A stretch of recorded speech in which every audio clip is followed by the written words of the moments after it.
পশুপালন, মৎস্য এবং তপশিলি জাতি কল্যাণ এই তিন দপ্তরকে নিয়ে পশ্চিম ত্রিপুরা জেলা ভিত্তিক পর্যালোচনা বৈঠক করলেন সংশ্লিষ্ট দপ্তরগুলির মন্ত্রী সুধাংশু দাস।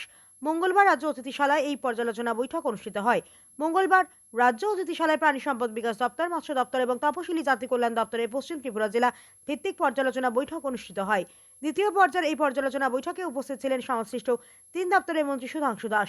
এছাড়াও উপস্থিত ছিলেন পশ্চিম জেলার জেলা সভাধিপতি বিশ্বজিৎ শীল, জেলা শাসক ডক্টর বিশাল কুমার, বিধায়িকা মীনা রানী সরকার, বিধায়িকা অন্তরাদেব সরকার সহ সংশ্লিষ্ট তিন দপ্তরের আধিকারিকরা। বৈঠকে সংশ্লিষ্ট তিন দপ্তরে কেন্দ্রীয় এবং রাজ্য সরকারের প্রকল্পগুলির কাজের অগ্রগতি নিয়ে বিস্তারিত আলোচনা করা হয়।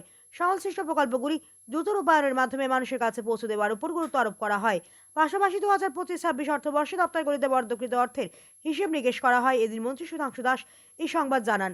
তিনি জানান, সংশ্লিষ্ট তিন দপ্তরের কাজের সাফল্য কোথায়, ব্যর্থতাই বা কোথায়, এই বিষয়গুলো নিয়েও আলোচনা হয়। আলোচনা শেষে উপস্থিত জনপ্রতিনিধিদের মতামতের উপর ভিত্তি করে বিভিন্ন সিদ্ধান্ত গ্রহণ করা হয়।